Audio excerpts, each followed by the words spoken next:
Hoy os vengo a hablar de la sinapsis. Hola, bienvenido a WillDiv, tu canal de divulgación científica.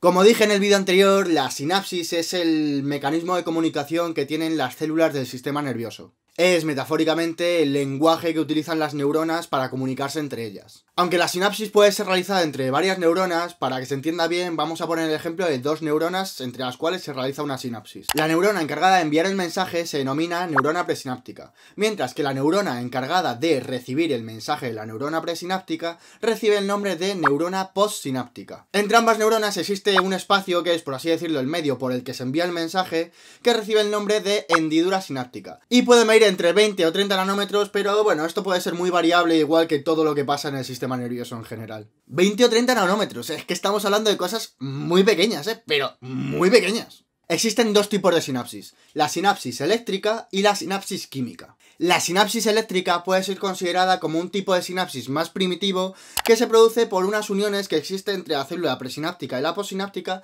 denominadas uniones tipo gap. Estas uniones tipo gap son una especie de canales basadas en la unión de complejos proteicos, generalmente unas proteínas denominadas conexinas, que tienen una forma más o menos compleja, pero bueno, esto ya lo contaré en la sección de biología celular. El caso, este tipo de sinapsis se basa en un fenómeno que se denomina acoplamiento eléctrico, es decir, que todo aquello que sufra la neurona presináptica lo va a sufrir irremediablemente la neurona postsináptica. Una diferencia que existe con la sinapsis química que vamos a ver a continuación es que el mensaje en este tipo de sinapsis se basa en iones, no en neurotransmisores. Si en una neurona presináptica se produce una despolarización, esos iones sodio van a pasar a la neurona postsináptica y por lo tanto esta neurona postsináptica se va a despolarizar también. Y el paso de estos iones sodio se produce a través de las uniones tipo gap. La característica de esta sinapsis que la diferencia de la sinapsis química es que se puede producir de forma bidireccional, es siempre excitadora, es muy rápida e infalible.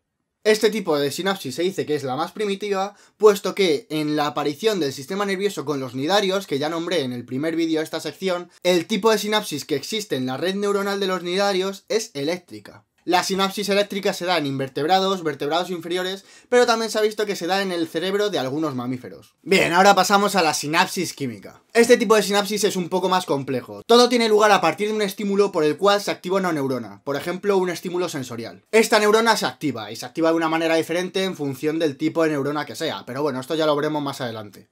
La neurona se despolariza por la apertura de los canales de sodio y la diferencia de voltaje entre el exterior y el interior de la neurona. Esto hace que el sodio entre al interior y se produzca un cambio en el potencial de membrana de la neurona. Debido a la despolarización de la membrana, ya sea por un potencial graduado o un potencial de acción, tiene lugar la apertura de unos canales que se encuentran generalmente en el terminal axónico o un poco antes, que se conocen como canales de calcio dependientes de voltaje. Esta apertura va a dar lugar a que en el terminal sináptico se produzca la entrada de iones calcio. Este calcio lo que va a hacer va a ser influir en diferentes procesos estructurales relacionados con las vesículas sinápticas. Las vesículas sinápticas son una especie de sacos que contienen en su interior el mensaje que va a enviar de la neurona a la neurona postsináptica, es decir, son como, por así decirlo, los sobres del cartero. El calcio va a influir en un proceso celular conocido como exocitosis, a través del cual la membrana de la vesícula sináptica se va a fusionar con la membrana plasmática de la neurona.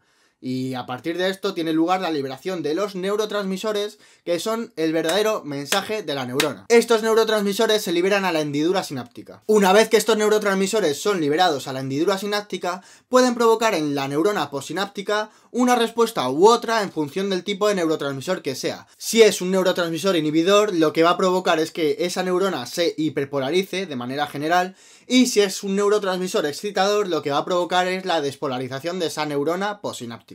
La forma con la que la neurona postsináptica recibe ese mensaje, esa información que el neurotransmisor le tiene que transmitir, es a través de unos receptores.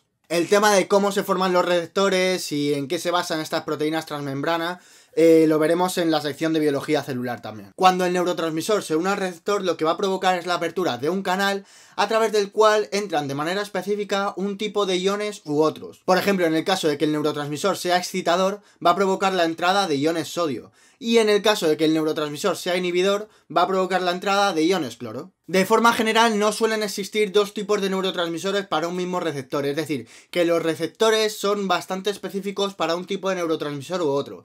Es decir, que los receptores son, por así decirlo, monógamos. Sin embargo, un neurotransmisor sí que se puede unir a receptores distintos. Por así decirlo, el neurotransmisor es más promiscuo. Gran parte del conocimiento que se tiene en relación a los neurotransmisores y a los receptores es gracias al estudio farmacológico. Una vez que los neurotransmisores han llevado a cabo su función, tienen que ser retirados de la hendidura sináptica para que no sigan enviando señales innecesarias a la neurona postsináptica. Esta retirada de los neurotransmisores de la hendidura sináptica puede ser llevada a cabo por enzimas, como por ejemplo la acetilcolina se degrada por la acetilcolinesterasa. También pueden ser retirados de la hendidura sináptica por recaptación, es decir, que la célula presináptica lo que haga es coger otra vez esos neurotransmisores para, bueno, pues para en vez de tener que producirlos, pues supone un ahorro de energía el cogerlos otra vez y volver a reutilizarlos, es decir, es un reciclaje de neurotransmisores. Y también pueden ser retirados de la hendidura sináptica, pues gracias a la glía, por ejemplo. Esto es muy importante saberlo para cuando veamos farmacología, debido a que muchas drogas y muchos fármacos actúan inhibiendo estos recaptadores,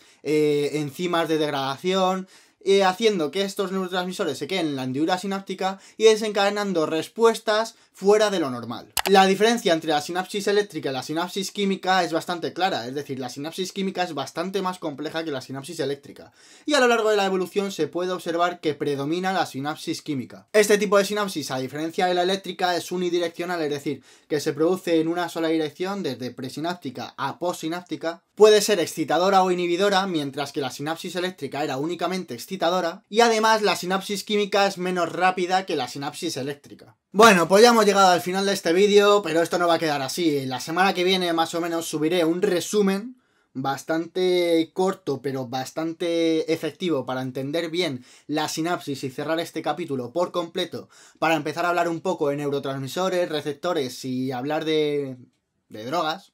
De drogas y de todo tipo de cosas relacionadas con la farmacología que son verdaderamente apasionantes. Y espero que este resumen os sea útil, pues por si no os ha quedado claro cómo es la sinapsis, por si no entendíais cómo funcionaba, para que entendáis cómo funciona nuestro sistema nervioso, o simplemente por si lo necesitáis para estudiar un examen. Y además lo que haré en este vídeo resumen será analizar la sinapsis desde una perspectiva un poco más realista. Así que bueno, los que sigáis teniendo interés en estas cositas, pues quedaros con Will Live, que no os voy a decepcionar. He de decir antes de acabar este vídeo que dentro del proceso de creación audiovisual, para mí lo más coñazo, lo más aburrido, lo que más me cuesta es ponerme a grabar. Y con este vídeo, o sea, me ha encantado grabarlo. No sé cómo quedará y no sé si os gustará el resultado y lo entenderéis bien. Pero lo que es grabar el vídeo y contar la sinapsis me ha encantado. Es un tema que me apasiona y me ha resultado súper divertido. Y recuerda, si te gusta el canal suscríbete, no olvides darle a la campanita para recibir notificación en caso de que suba vídeo nuevo. También recordar que tenéis abajo el email de preguntas, dudas, sugerencias. Y nada, pues si te ha gustado el vídeo, dale a like y todos contentos. ¡Hasta otra!